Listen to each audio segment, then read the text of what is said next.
you're hearing this, something's gone wrong. My name is Alex Kessler.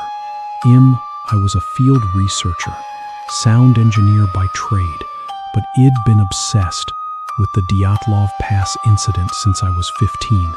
You know the story, 9 experienced hikers, Ural Mountains, 1959. They cut their tent open from the inside and ran half naked into 30 below zero snow. Broken ribs, missing eyes, traces of radiation, and no logical explanation. I came here to find my own answers. I didn't expect the answers to find me first. A low, rhythmic beep as he turns on a portable recorder. The wind picks up, laced with a faint, almost subliminal whisper-like wind through dead pines, but with a cadence. February 18th. I parked my rented snowmobile 6 miles west of the pass. No trails, no ranger station, just me, a GPS that keeps glitching, and 80 pounds of gear. The first day felt wrong. The silence out here isn't empty. It's heavy, like a held breath. Every time I stopped moving, I'd hear this low-frequency hum right at the edge of hearing. I told myself it was blood pressure, altitude. I knew I was lying. Sound of Alex setting up a one-man tent, nylon flapping, poles clicking. His breath is strained, winds picking up. Making camp at the tree line, same elevation where Dyatlov's group pitched their tent, 960 meters. I've got a ground thermometer, barometer, infrared recorder, and a can of Bear spray that suddenly feels laughably inadequate. A metallic zip as he seals the tent. The wind dulls. For a moment, absolute silence. Then, a distant, muffled thump, like a heavy weight dropping on snow far away. Did you hear that?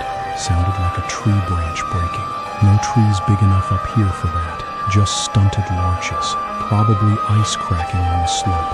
Probably. He exhales shakily. The recorder captures him settling into his sleeping bag. Minutes pass.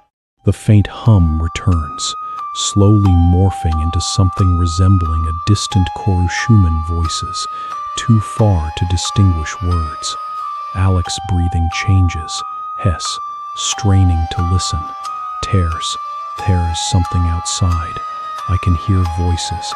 Not the wind. I swear to God, it sounds like people talking in Russian, but muffled, like they're buried under the snow. I'm gonna stick my head out. Sound of tent zipper. The moment the outer flap opens, the whispers vanish completely. Only wind, Alex's heavy breathing. Nothing, just the slope and the stars. The snow's untouched. No tracks. I'm gonna try to sleep. Zipper closes. Long silence, broken by Alex's steady breathing as he drifts off. Then, around 3 a.m. by the recorder's timestamp, a soft, deliberate sound, footsteps crunching in snow. Slow, circling the tent. Alex's breathing hitches, Hess awake. The footsteps stop directly outside the tent wall, inches from his head. A sharp scratching sound like fingernails running down the nylon. What the hell? What the hell? There's something right outside. I can hear it breathing. It's breathing in sync with me. Oh God. The scratching stops. Complete silence. Alex fumbles, unzips his sleeping bag. The recorder rustles. I'm going to look. I have to. It's just an animal. A wolverine. It's gotta be. He unzips the tent again. Slower this time. The cold rushes in, howling. He shines a flashlight. The beam cuts through darkness. His breath catches. There is something at the tree line. A figure. It's tall, too tall, standing perfectly still. Just a silhouette. Can't make out features. It's not a person. It's not moving. It's just watching. The figure doesn't move. Alex's breathing turns ragged. He backs into the tent, zips it shut with frantic speed. It knows I see it. It's not approaching. It's waiting. In getting my camera. In getting a sudden, violent shaking of the tent. The fabric bulges inward, as if pressed by a massive hand. Alex screams a raw, involuntary shout. The recorder clatters. The shaking stops abruptly. Heavy silence. It's gone. It's gone. The tent's still intact. No tears. No footprints outside. Im not sleeping. Im leaving at first light. Long pause. He is breathing harshly, trying to calm down. Then, a new sound. The tent zipper moves. From the outside, the slider pulls down slowly.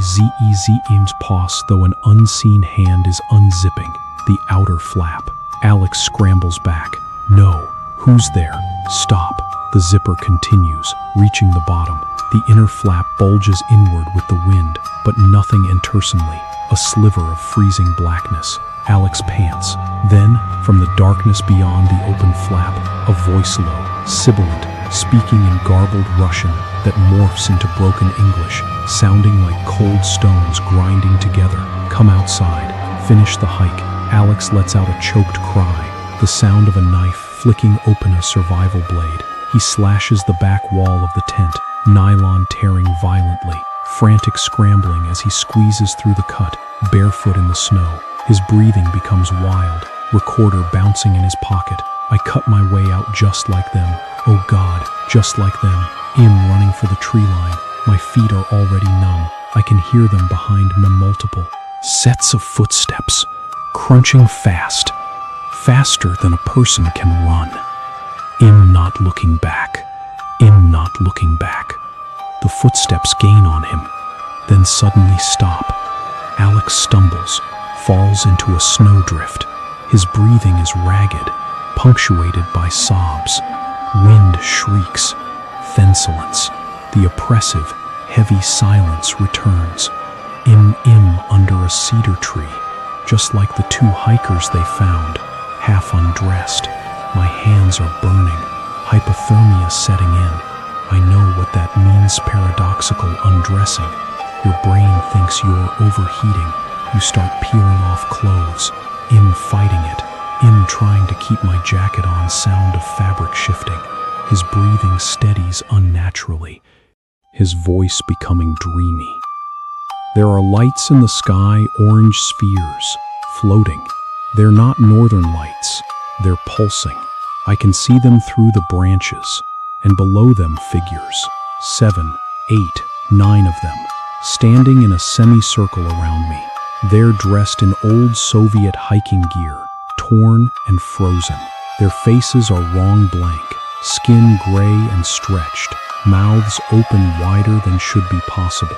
The tall one from before is behind them, a dark thing with no face at all, just a void that hurts to look at.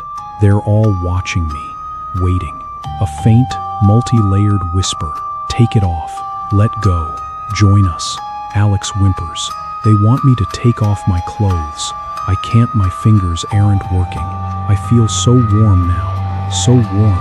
I'm sorry, Mom. I'm sorry. They're getting closer.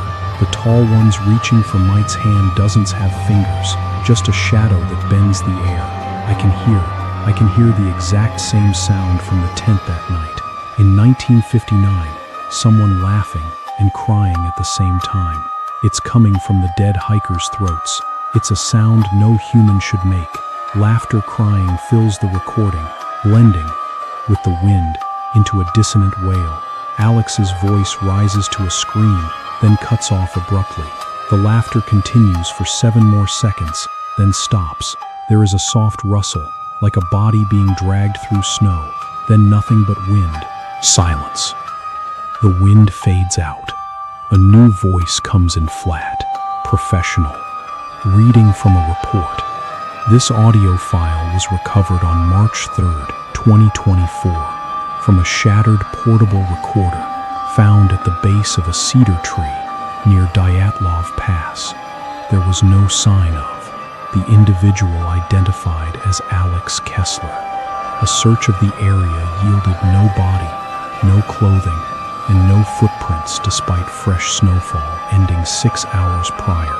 The tent was discovered intact, zippers closed from the inside, with a single man-shaped cut on the rear panel. The case remains open, The investigation is ongoing. The sound of a tape recorder clicking off. A final, distant whisper come. Seethan silence. The screen fades to black. Text appears. There are more questions than answers. Some things in the mountains don't want to be understood.